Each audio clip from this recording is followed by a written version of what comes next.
Thank you so much. That was awesome. We hope you're enjoying our speakers so far. So next up, we have Michelle Robinson on the power of the land. Michelle Robinson is a facilitator for mending broken hearts, healing unresolved grief through the White Bison Well-Bridie Training Institute. She volunteers for the Calgary Police Service Indigenous Justice Committee. Additionally, she is a volunteer for the Indigenous Liaison for the 12 community safety initiatives that run only open to the public Indigenous Book Club, Chapters and Chat for over 3 years. She is the co-chair of the Missing and Murdered Indigenous Women, Girls, and Two-Spirit Calgary Committee, and is also the co-founder of Voices, a group advocating for the Two-Spirit and queer people of color in Calgary. Please join me in giving her a warm welcome. I'm honored to be here. I was really grateful when they gave me this challenge to try to do 20 slides in 20 seconds. But the second they come up is the second I gotta start. So if you're ready, okay. Oki, me kuchase chase te kom haki. My name in English is Michelle Robinson. I'm honored to be here. This is my first time making 20 slides for 20 seconds, and fittingly, it's in 2020.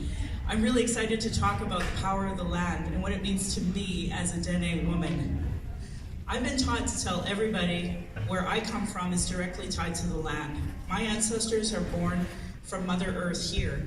My people are the Hare people, the Great Bear Lake people, or the Northern Slavey Dene, or the Satu Dene, all in Treaty 11. It's the same area, different names. This is where my great-grandmother, Marie, and where my great-grandfather, Malu, are from. My great-grandmother died of illness, denied medication at Hata Lake, where they were logging. We almost lost my granny there at 18 months old. My great-grandmother, my great-grandfather, my granny, my youngest uncles and aunties all went to Sacred Heart Indian Residential School in Fort Providence. There's a huge memorial that was put up there before the Truth and Reconciliation Commission. You walk between the white rocks to the memorial, and you stay there because of the amount of unmarked graves. You can actually see the Mackenzie River from that school. Traditionally was used for hunting and fishing, was then used to transport children to the Indian Residential School. So if you were in school and you looked out southwest, that's what you would see. My Indian Act and Post status card issued by the Canadian government says Yellowknife's Dene. Yellowknife is where my mother went to St. Patrick's Catholic School and where our reserve was assigned to our family. You can even see when I introduce myself, it comes through the land, now forced through English, directly tied to the land and the colonial history of legislation and now colonial boundaries. We're on time. Do you see Turtle Island?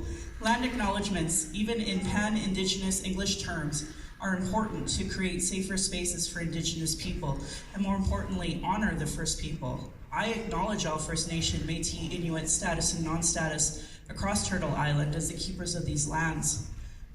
Here are the lands of the Blackfoot Confederacy. The Blackfoot south of the imposed US-Canadian border are the Blackfeet, and north are the Siksika, Kainai, and Piikani of the Confederacy. Treaty 7 was signed September 22nd, 1877, with signatories that include the Blackfoot Confederacy, the Stoney Nakoda, now Wesley, Chiniki, and Bearspaw nations, and the Tsuut'ina Nation. We are all treaty people. I feel so strongly about that land acknowledgement that I tattooed the pictographs of the Treaty 7 signatories on my arm, and also partly because I was born here in Calgary, also known as Mokinstis, or Clincho Tine Indahe in my language, as many Horsetown. As a treaty partner, it's important for you to know who you have treaty with, but you don't have to get a tattoo like I did. Turtle Island has been maintained by hundreds of millions of Indigenous since the beginning of time. Colonial relations to Turtle Island are based on monetary gain, a profit of the land, not culture, language, history, or survival, which are Indigenous ways. The power of the land is money to non-Indigenous people. In order to make Canada, Indigenous made treaties with the newcomers, but little did we know the motivation was not to live equally as the treaties said, but for monetary gain, but only for one side.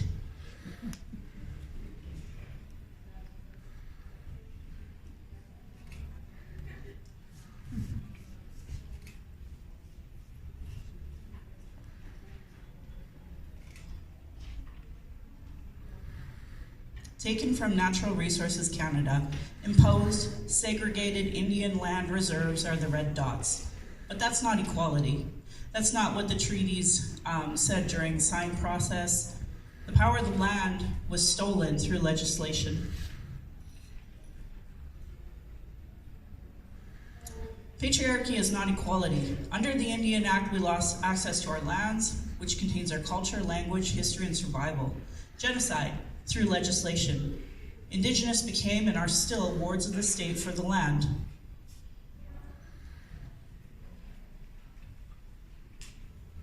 Indigenous have always resisted inequality, including the Métis. The Red River Resistance, Battle of Duck Lake, Batoche, the Northwest Resistance, but it all came at a price beyond hanging Louis Riel. Clearing the plains of our food source, instituting the pass system, and the colonizers knew that they had to take the kids, to lose the land, the culture, and the language. Founded under the Indian Act, the continuing of genocide through the trauma of losing kids, culture, language, and land. Remember how my own family was impacted.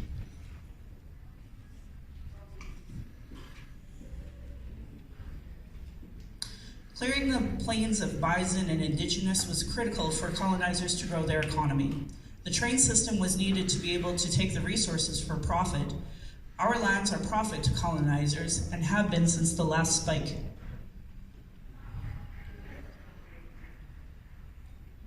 Today, pipelines cover these lands and for profits.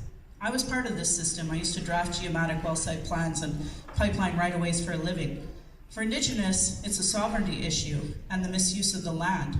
That's why understanding colonialism and sovereignty is critical to understand climate change. Indigenous across Turtle Island continue to resist. Fracking, bitumen, coal, all energy development have killed the animals we hunted, the water is now unusable, and many fish and habitats are gone. We resist for the land rights, the natural law. This fight is global as well. My shirt is Monarchy.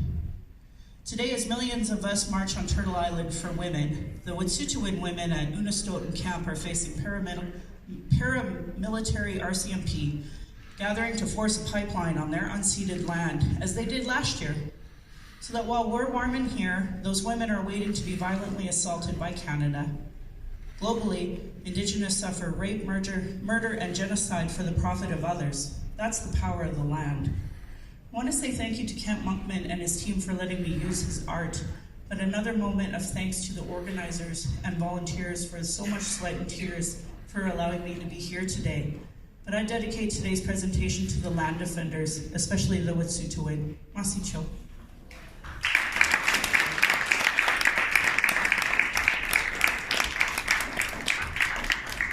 And for my next performance, I'm just kidding, come on up.